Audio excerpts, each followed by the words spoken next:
Hey folks, Kilt-Man here, Kilt-Man at your services. And we've got a few little cameo appearances here. We've got, well, I asked my daughter to go and pick some masks which she thought reminded her of the film The Spy Who Loved Me, or just James Bond in general. So, correctly enough, she come up with Bruce the Shark, Jaws, Richard Keel, or 7'2" of him playing, Stromberg's major assassin, Jaws, with his steel teeth. Jaws. But then she came up with this, the warmonger from American Wealth in London. And she came up with this, which is Evil Ash from Evil Dead 2. Although, if you're into your footy, come on now, that is Unai Emery, isn't it? Is it not? That is an absolute dead ringer for Unai Emery, who's now gone to, God, where's he gone to? Villarreal, yeah. He was a former Arsenal coach. Ugly, evil, Satanic-looking bastard. No offence, but looks just like that. And you've got the MGM lion here. Look at this mane. Oh, look at this. Wow. Now you think about the MGM lion for a minute. In the big MGM gold crest and all that, and the shining font and lettering, like gold bullion it was. And this lion is just, well, the lion's just there. They've superimposed all this shit around him for the logo. He just goes, rawr. Again, rawr. It's the most unimpressive lion roaring ever, and that is one of the iconic cinematic logos that we've had.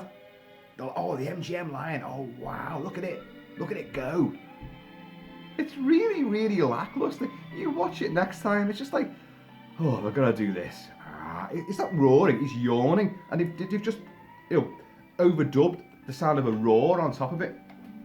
Anyway, my hair is in respect of that lion and what he went through for Bond. So, now, Spy Who Loved Me is not only one of my favourite movies of all time, it's also a firm fan favourite of Bond, and even people who aren't into Bond or claim not to be, oh, I can't stand James Bond, it's always the same, it's just sexist, it's not believable, it's always some ugly old bastard getting off with younger women, like that is ever going to happen. It always worked for me. But, but when Spy Who Loved Me comes on, it's funny, like Christmas time or Easter, when it used to always come on like a bank holiday or a holiday of some description, and it'd be on TV, and then people go, oh God, we've had a big roast dinner, and they sit down, what's on telly? Oh, it's Bond again. Funny enough, they'd sit and watch Spy Who Loved Me. They might turn off the likes of Octopussy and all that, like, understandably, and A View to a Kill especially, but Spy Who Loved Me, that stays, it's a keeper. People stay with it, they enjoy it, they love it. And the reason why that is, like Goldfinger for Sean Connery, Dr. No happened, was great, a phenomenon. From Russia with Love took it another level, another league of espionage. It told a great story, it's a great movie. But is it the template for Bond? No, by far nowhere near.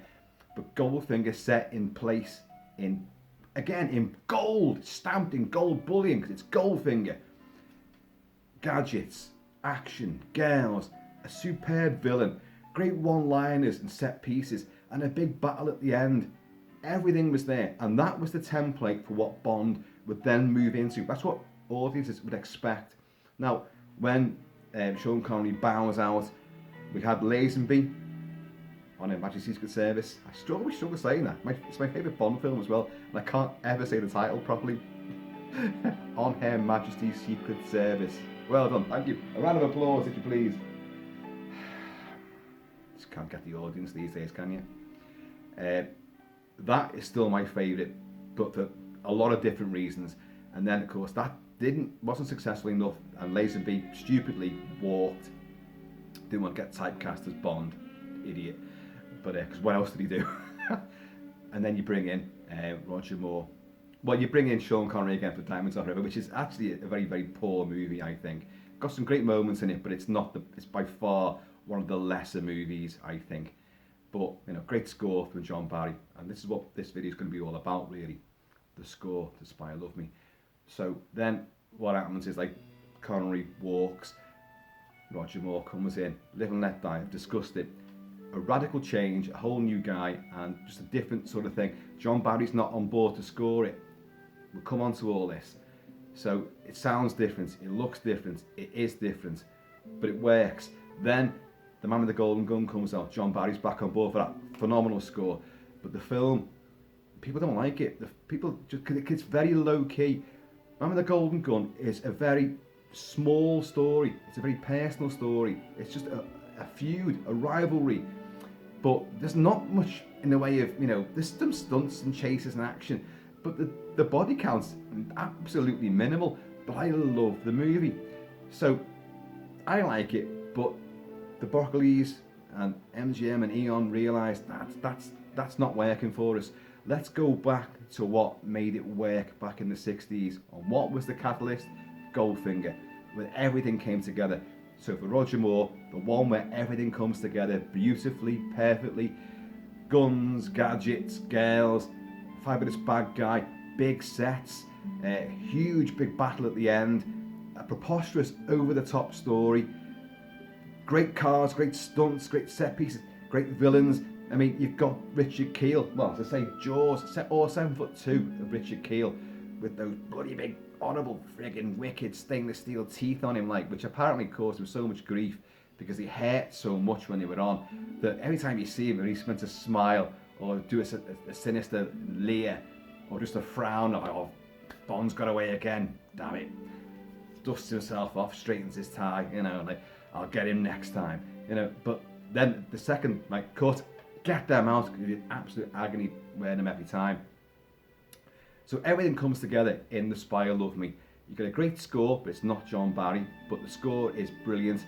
Title song, main song, it's not a title song, which is what we're going to come on to, is great, and a great chart success as well.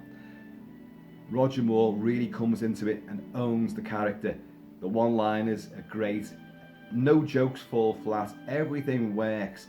The camp elements are camp enough not to overwhelm it. There's genuine suspense there. There's genuine terror with Jaws, initially with Jaws.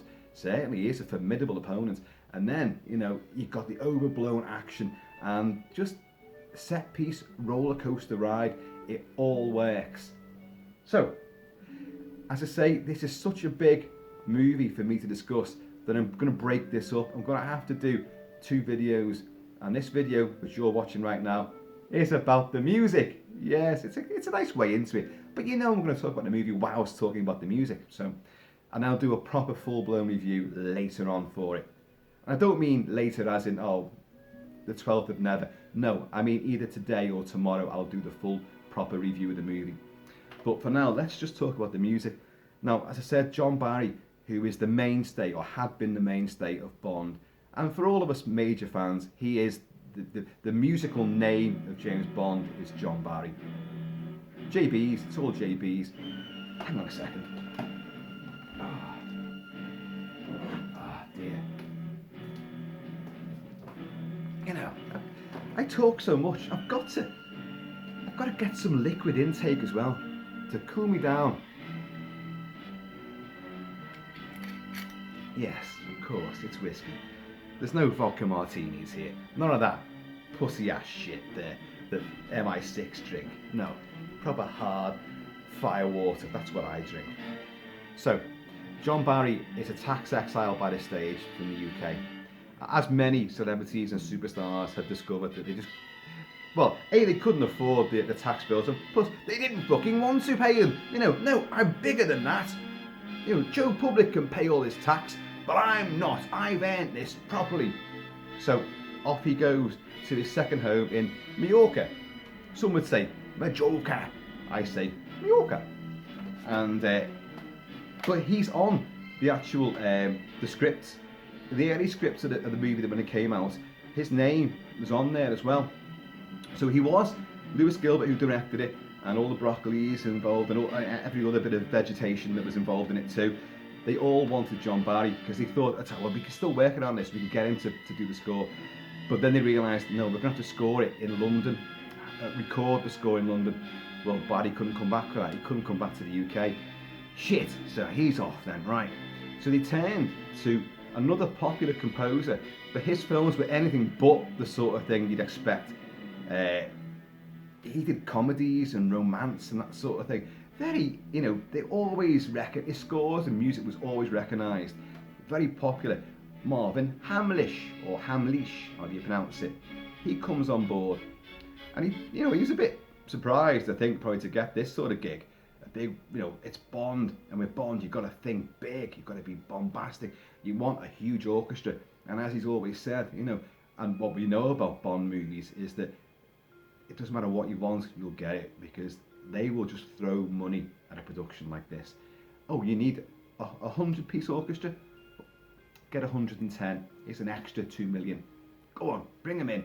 But we need an extra week of recording. Oh, go on, we'll do it. How much you need for that? There's another 10 million. They'll do it. They'll do it.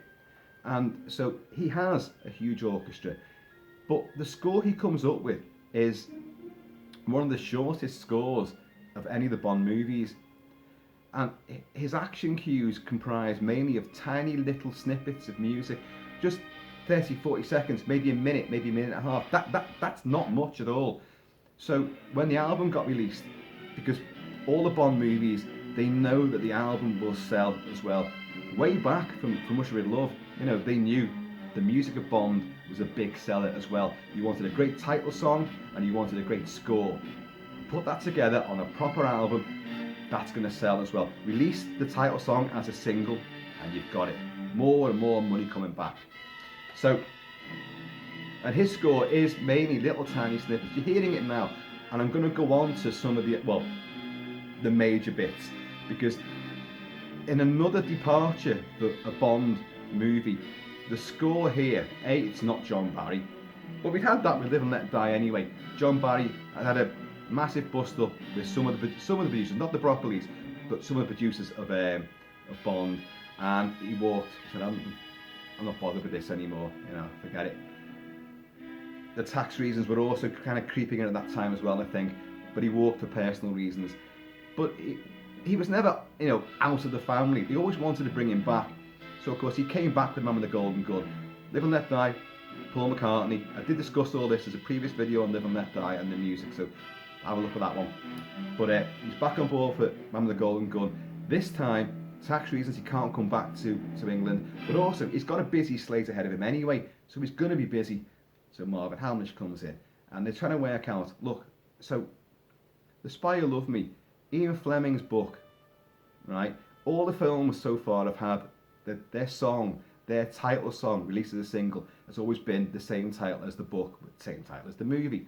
So you would have thought this would be called The Spy Who Loved Me. Now, Ian Fleming, when he sold the rights to the books to the movies, he said, look, especially this one, he said, look, you can have The Spy Who Loved Me, but on one condition, you pay me, but lots, but you also change the story completely. If you've ever read the original novel of Spy Who Loved Me, Bond's hardly even in it, and it's not even told from his point of view, it's told from the female point of view, and he only appears towards the end. Oh, there's a bit of tension and a bit of action at the end, but the rest of it's not a Bond story at all. So there's no way they could have filmed that. It would be completely ridiculous. Fleming would do this sort of thing. He would little short stories and little deviations on the whole 007 and a MI6 sort of pathway. But there's no way it's going to make a movie. So Marvin Hamlisch and I always forget this girl's name. What's her name? Oh, I've got it written down here somewhere. Carole Bayer Sager, who was big in the 60s and 70s.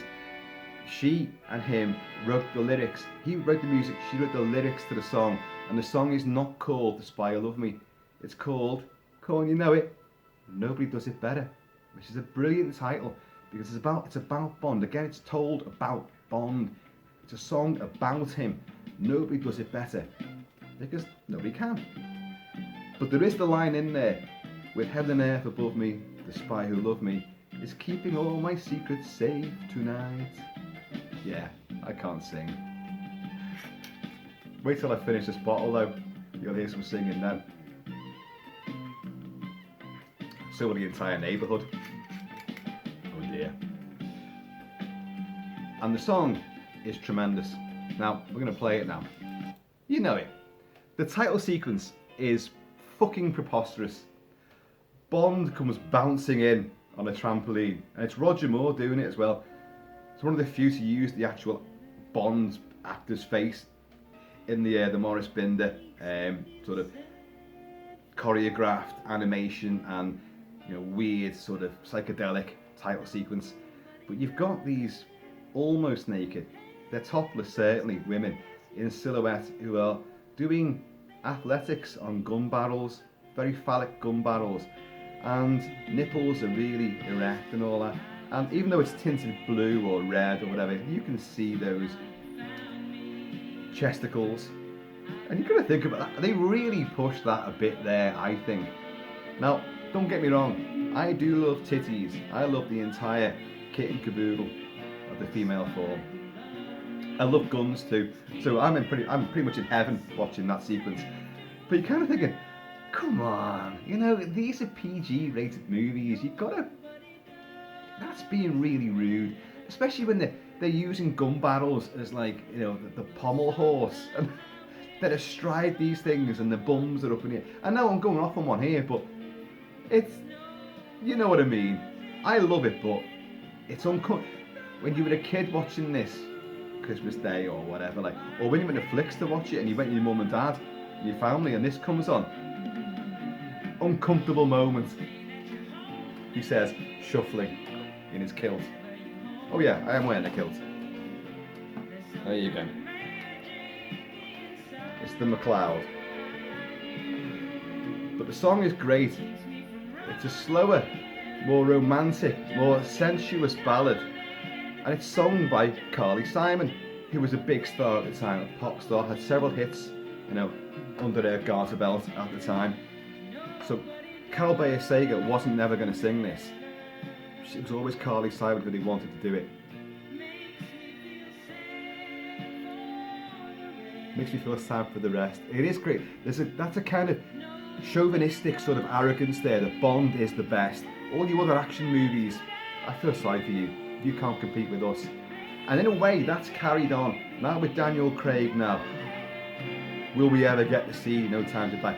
I've got a video about that coming out soon, because I've heard some rather unpleasant news about it, shall we say. Something that you don't want to hear right now, after being delayed so many times, but we'll come on to that in a different video.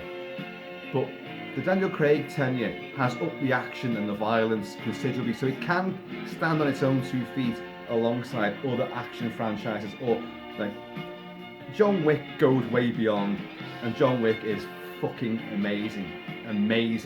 Hasn't put a foot wrong for me. I love it. But the Daniel Craig stuff is hot for what Bond is ultra hard hitting, ultra violent. Back in these days, they had the action, they had killings, and A Spy Who Loved Me had Jaws with his metal teeth putting the chomp on people. And my God, I don't want to play this next track just yet, because that's what I want to come on to. I'll play this. This is a great orchestral piece here. There's synth, there's all sorts working on this. Hamlisch wrote this gorgeous, rhapsodic, it's called Ride to Atlantis. And on the album, it's actually several cues rolled into one, which is what you find, the longer cues on the album, Spy Who Loved Me, that's what they all are. Because he wrote these little tiny bits of music for the action scenes, and then left most of the action unscored, because explosions were taking place and gunfire, so he wasn't going to score it. So his little bits, he put them all together into a big suite of music on the albums for a better listening experience. So this Ride to Atlantis, that is Bond going to Stromberg, the big Atlantis rises up out of the water, this big sort of spidery crab-like thing, and he's going there posing as a marine biologist, and to meet Kurt Jurgens with his lovely webbed fingers as well. Just what? I love fish and the undersea, so I happen to have webbed fingers as well. It's fucking great. And of course, Caroline Munro as Naomi. Oh dear, dear Lord. Oh dear. Anyway, I'm not getting distracted again. But this lovely sort of beatific, rhapsodic music of elegance then hits this sort of, I don't know, loungy bit here. And again, as I say, this is several cues rolled in together. I don't mean Q as in Desmond Llewellyn, Q, weapons section.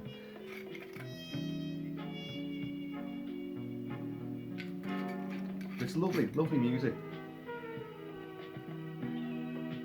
But what I want to get onto really is a track which is called on the album Bond 77. Don't forget the film was made in 76, but released in 77.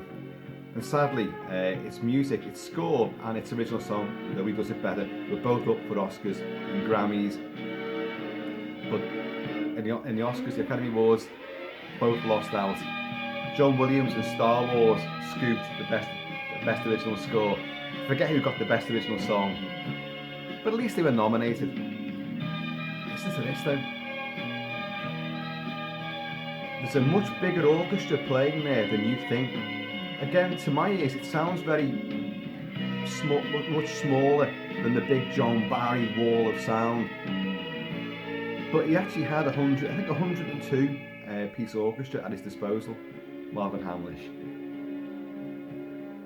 He does do some sort of darker elements as well, like the tanker itself and the pyramids.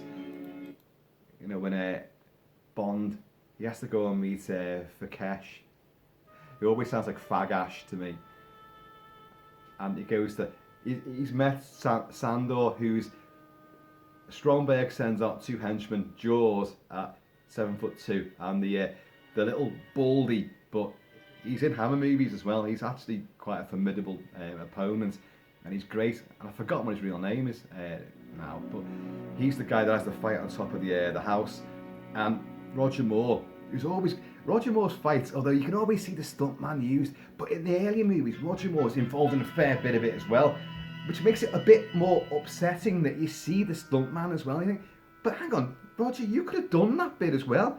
There's nothing too major there. But he has a fight with this guy, and Roger Moore he kicks a lot of people. Does in this movie, body kicks to the face. He does some stuff like his 007 isn't afraid of putting the boot in, like. And he has a fight with this guy Sandor on top of his house, and he beats him up and boots him, and he's on the edge of it because there's no balconies. It's like a little low roof, a high roof, but a little low edge to it. And Sandor's like, he's got all the Bonds tied, and Bond goes, "Where's Fakesh? Where's Fakesh?" Sorry, my eyebrow was meant to rise then, but because I've got little invisible blondie eyebrows, you can't fucking see him. And Sandor goes, "Pyramids!" And Bond just goes like that. He falls off to his death. They're in Cairo, in Egypt, and this guy's, "Where's Fakesh?" Pyramids. Which fucking pyramid?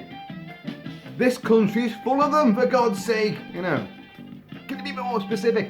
Anyway, Bond finds him like there, and he's in the audience. And so, of course, is Barbara Bach, who plays Anya, the Russian, he's the spy that loves her and the spy who loved me. They've got to work together, détente, you know, because Russian and American submarines and British submarines are going missing, nuclear submarines. Stromberg's plan, he wants to destroy the world and then rebuild humanity down below underneath the ocean surface. You've got a lot of ethnic sounding stuff. This was like actually a Middle Eastern folk band that were playing in London at the time, all the clubs and that, like belly dancing sort of stuff, and they brought them in for the club sequences, and it sounds great. It's not too overplayed because it's genuinely using their instruments and playing Middle Eastern folkloric music, albeit with a bit of jazzy element coming in. But the score is great, the action is great. I want to get back on track here, and Bond 77 on the album is the amalgamation of the Bond theme and all the action, and it's a huge welter of a great bombastic bit of music, and you hear it on the album. It's 4 minutes 22. It's in one suite called Bond 77. In the film, you're talking about 4 or 5 different segments in the movie. Notably, of course, it would be the ski chase at the start, where Bond will kill Anya's Soviet agent boyfriend in that big ski chase down the slopes, and Rick Sylvester as Roger Moore will go off that precipice, and the skis will come off, no music, and everyone in the audience just goes at the time. It it still is one of the greatest stunts of its kind in movies. Tumbles down hundreds and hundreds of feet, and then finally at the last minute, this parachute opens to the big as the big Union Jack parachute comes out. An electrifying moment of sheer camp buffoonery, because as if a secret agent's going to have his bloody flag, but it works. It's an audience crowd pleaser. It's got to work. Fuck me, that's distracting. It's making me hungry though. I really want a curry or some kind of couscous dish right now. Guess I'll make do with whiskey instead. But that ski chase there, that starts off this music, and you've got the 007 theme in there, and the James Bond theme with that great Fender guitar, and apparently it's Marvin Hamlisch himself playing that during the recording sessions, so that's him you're going to hear playing it. There's synth in there, and there's the Bee Gees, and he's totally honest about it. It's Marvin Hamlisch. He said, look, I really love the Bee Gees. I love that disco sound, and there's a bridge in here which is pure Bee Gees. You'll recognise it. I'll point it out when it comes on. To the point where he even wrote or phoned, I think, the agent of the Bee Gees, said, look, don't sue me. I know this sounds like your stuff, but it's out of respect. It's a homage to you. I love your stuff, and it does work. I discussed the music for Your Eyes Only and how it brought in the early 80s disco, the late 70s disco, and the synth of what would become the 80s sound. And it's really, for Bill Conti did it, and I love it, but I understand why people don't like it. It is very, oh dear God, but I insanely love it. Anyway, here you go. It's Bond 77. Now this is fucking awesome, folks. Fender and synth and multiple layering.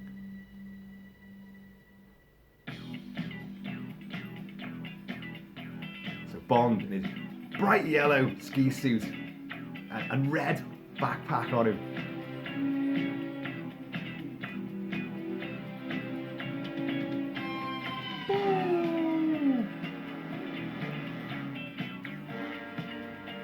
Now, as I say, this isn't just that sequence, this is also where they're getting chased in the Lotus Esprit. I forgot to even mention that. I'll be coming onto the movie up properly later. But the Lotus Esprit, and you've got Caroline Munro and other goons chasing him, and you've got this music playing during that sequence too, and then later on in other action sequences. Dun, dun, dun, dun.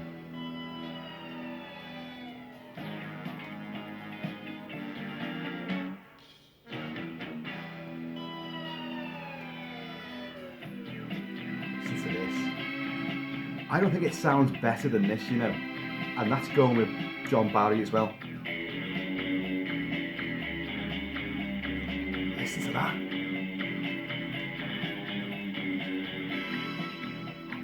And that.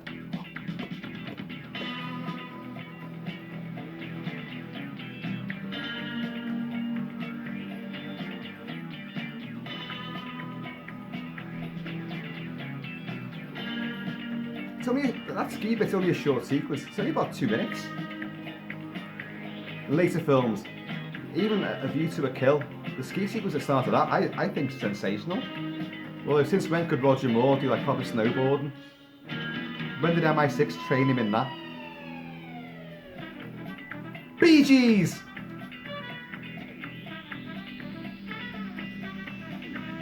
And I've got the hair for that as well. MGM Lion and Barry Gibb.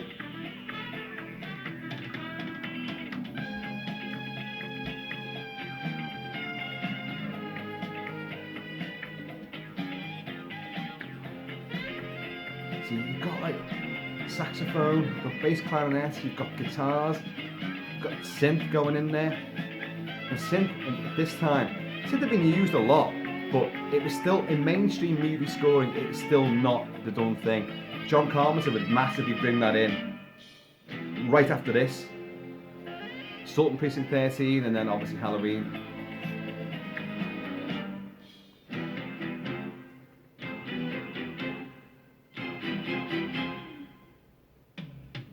So, you know, in that sequence, that would be the suspense where he goes over the cliff.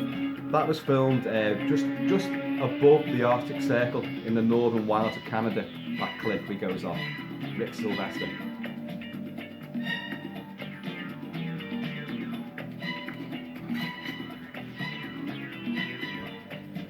I can't believe I barely mentioned Barbara Bach in this, because she is astonishingly gorgeous in it. Caroline Munro, voluptuous British beauty, but Barbara Bach, I actually think, does steal the show. She should do, she's the female lead.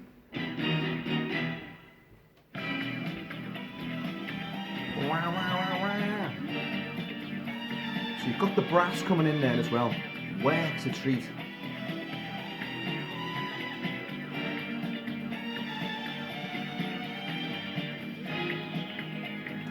If only in the film there was an action sequence that lasted this long. I mean, the big battle at the end, which is sensational, but it's just too much gunfire and explosions.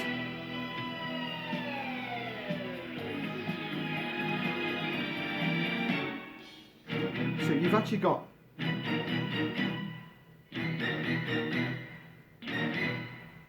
a rare occasion when, oh, it's going to go on to right into Atlantis again.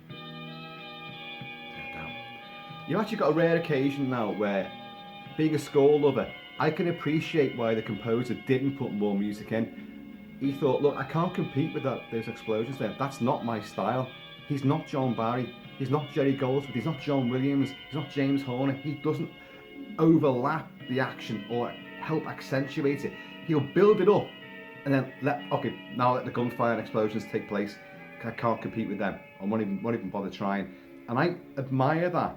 I admire the way that there's bits in the movie which are not on the album. I mean, that the motorcycle bit with the little sidecar as well. Like, hang on a minute, no, that's not it, is it? The chase begins. There's a motorcycle in it, isn't there? Of course there is. Yeah, because he says like he gets covered in feathers, doesn't he? And he goes off the edge of the cliff, and Bond just goes like, all those feathers, and he still can't fly. He goes off the edge of the cliff, and because it's the little sidecar, isn't it? Arrowing down, boom, and but so when that bit begins, there's a great percussive build-up, and that's not on the album. And I really wish I had that bit of music to maybe add to that 007 Bond 77 theme. Folks, this has been an absolutely rambling friggin' mess, but I was derailed by the arrival of my Michael Myers mask yesterday, and then going out on the piss. So that's why this is. I wanted to do this video for a few days now, and I know there's other videos to come. Folks, I have been and shall be always Kilt-Man.